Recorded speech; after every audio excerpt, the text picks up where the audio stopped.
Hello everyone and welcome sa panibagong series na tatalakayin natin ang survival Minecraft with friends. So kasama natin si Tender Jonesy dito.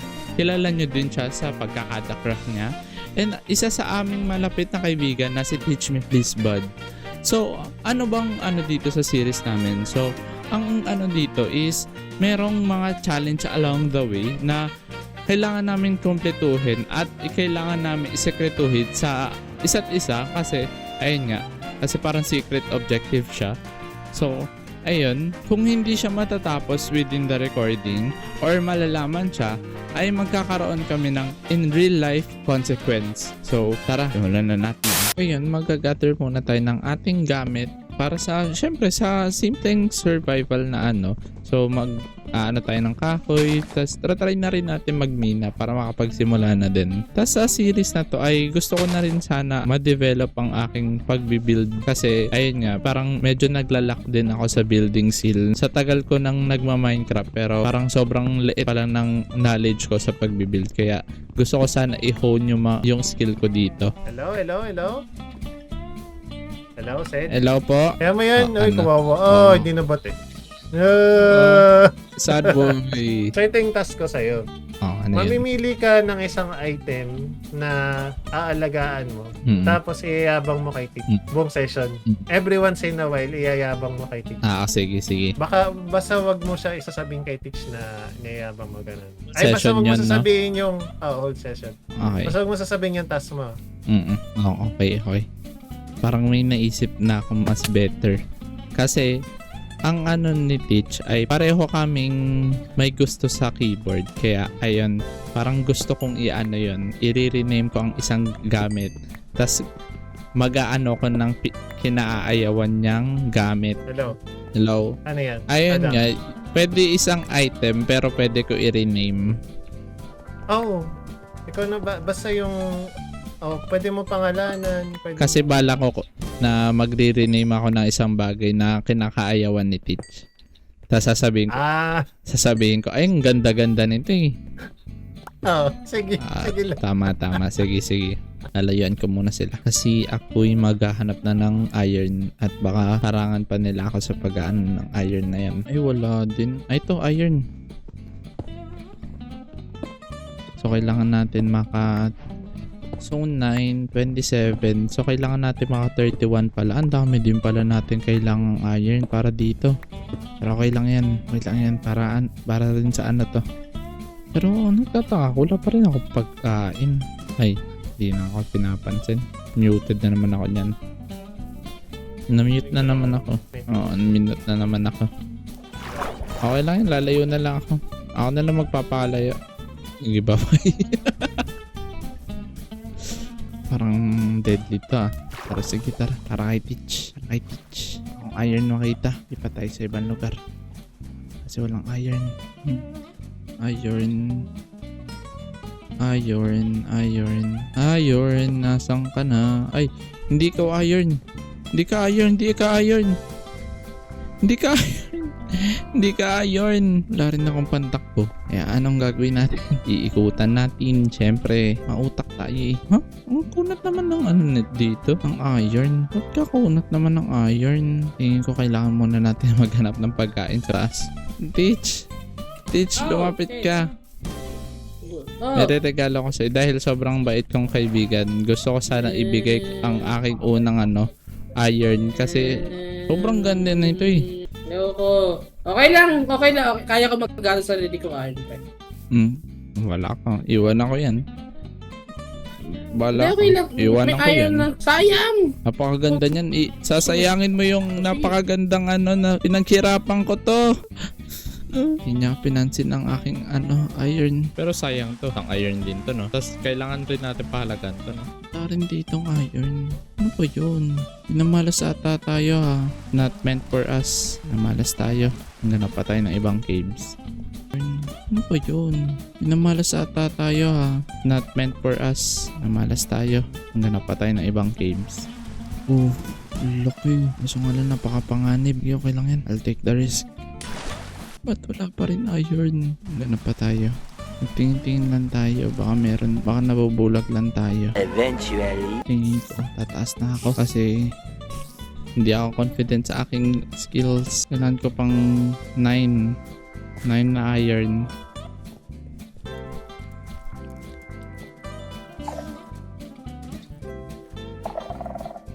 Tataas na lang muna siguro tayo. Maghanap tayo ng pagkain uli.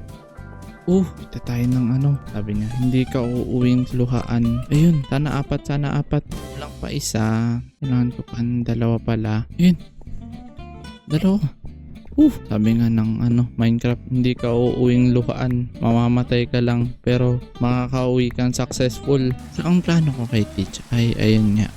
Gusto ko lituhin siya sa mission ko para hindi niya mahulaan kung ano ang aking totoong mission. Kailangan ko pa ng 2 pala. Ayun. Ba't sila nagsusot up ako? Ba't ganito priorities ko? Ba't ganito priorities ko sa buhay? Teach! Tignan mo, may nakita ako, Teach. Napakaganda nito. Tignan mo. Hindi, tignan mo. Yung item talaga na yan. Tignan mo, napakaganda. Ang ganda nga. Hindi yan. Iba yan. Titignan ko nga. Ayun, nakatingin ako. Ang ganda nga. Dali na, Teach. Napakaganda, Okay lang, may ako tignan. Sige. Ganda, Mayan na. Ginagawa ako eh. Ito pa naman eh. Iyak ka na sa akin. Maya. No! Maya. Ari. Aray.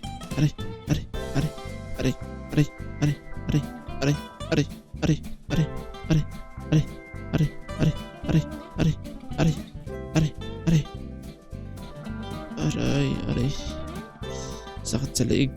Daming umpog na. Sakit. Napakaganda, di ba, ng Otemo Blue Teach, no? Yung click, so satisfying. Gamer feel, di ba? Yung Otemo Blue. Asan ka ba? Damay-damayan to. No! Sana all. Finish kaya, ang dami na Sana all. No all, may diamonds ng 2. Ako na busy kasi akong pagkuha ng Otemo Blue eh. Saan mo ba ang Otemo Blue? Ayan. Otemo Blue. Napakagandang na yan eh. Napakagandang switch niyan sa gamer feel yan. Spider. Anong spider? Ikaw yung naka-gear. Tapos ikaw ako yung nakabot. Bala ka dyan. Ako lalabasin mo to. Bakit ganun? Para Ang dami yan eh. 5 yan eh. Limang pantong yan eh. Yari tayo dyan. Mayari ako dyan. pero baka Wala gusto akong mo nga dapat Otemo Blue. Napakaganda Ayoko niyan. Hindi maganda to. Maganda yan. Search mo sa YouTube, napakaganda ng Otemo Blue na yan. Ito daw ba yung yung... Wala na. Maingay. Oo, gamer feel yan, gagi. Ay, akin na yung Otemo Blue. I-cement ko na lang para sa... Wag! Wag! Gamer feel yan eh.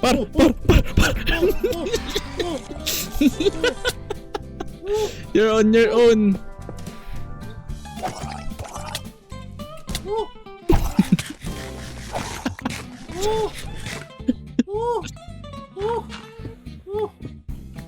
Diyan, may pagkain ka? Ano lang, 4 na lang ti. Oh, ating kaibigan. Oh. Itignan mo, priorities ko, John C. Imbis naka-armor na ako, tignan mo ginawa ko. Wawa. Sige na nga, bibigyan na nga kita. Kawawa ka naman. Ano yun? Bibigyan mo ko diamonds? Ayan, 15. Boy, yun, kala ko diamonds. Susi ako eh. Wala ka dyan. Full na din, syempre. Magbibigay ka na lang din. Hindi ka pa magbibigay pang spell. Wala nga bumibili ng Otemo Blue ko eh. Bilhin mo na 1 diamond. Ayo, nasa iyo isa pala, no? May 1 diamond ako, ha? Hindi, iba yon. Ay, alam ko na. Alam ko na, John C. Alam ko namang mahilig ka mga bayo. Kaya, trade tayo. A diamond for a diamond. Meron na ako eh. Hindi, gold yan eh. Gold, meron din ako niyan eh. Oh, kinuha mo na. 5 diamonds yan. Uy, grabe. Kinuha mo na. Wala na. Scam. Wala na. Touch move. Touch move. Wala. Oh, ayan. 5 diamonds yun. Bahala ka dyan. Uy, nascam ako. Ngayon naman ay magmimina ako kasi sa nakikita nyo naman dun sa challenge mode na yun ay mas nag-focus ako sa pagkuhan nito. Itong anvil na to, imbis magkaroon ako ng anvil, ay magkaroon ako ng iron na set. Kaya tingin ko magbabawi ako sa pagmimina ngayon kasi yung mga kasama ko ay may diamond na at ako'y wala.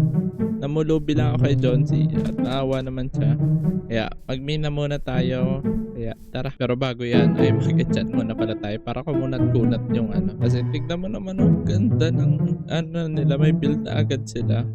Tapos ako, ayun na ano pa rin. Mag-enchant muna tayo para medyo mapabilis naman yung ating pag-aano. Okay na, so magmina ulit tayo. Tara na.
So ayun nga, medyo madami-damihan na ang akin na mina. So nakakuha na rin ako ng 24 na diamonds. Pero tingin ko di pa sapat yan para sa akin. Pero may priority tayo na gusto ko sanang magkaroon din ng fortune. Kasi sayang naman kung ano, di ba? Malay mo, makakuha pa ako ng efficiency 4, di ba? Hindi mas mabilis ang pagmimina natin. Kaya tingin ko, pupunta tayo ng nether para maano natin yung mga quartz at makakuha tayo ng level. Yeah, tara, punta muna tayo sa nether. Eventually. Makikihiram. Ito, kala ko may libre. Unbreaking. Ang sketchy ng unbreaking. Sige na, ang pangit. Ay, kala ko naman mabibigyan tayo ng ano. So, ayun nga. So, pinagsama-sama ko na lang lahat ng mga iron ko para maging efficiency 3 tas unbreaking 3 para magawa ko na yung skeleton farm para makapag-AFK na din ako. Pero bago yun ay kukuha muna ko ng kelp para madali ang pagwa-waterlog ng yung bubble elevator. So yan, okay na. So bumalik na tayo dun sa may spawner at iset up na natin yung ano. So yung design niya na to ay gagawin ko yung kay Ilmango. Kasi yun yung pinaka max efficient na na spawner farm.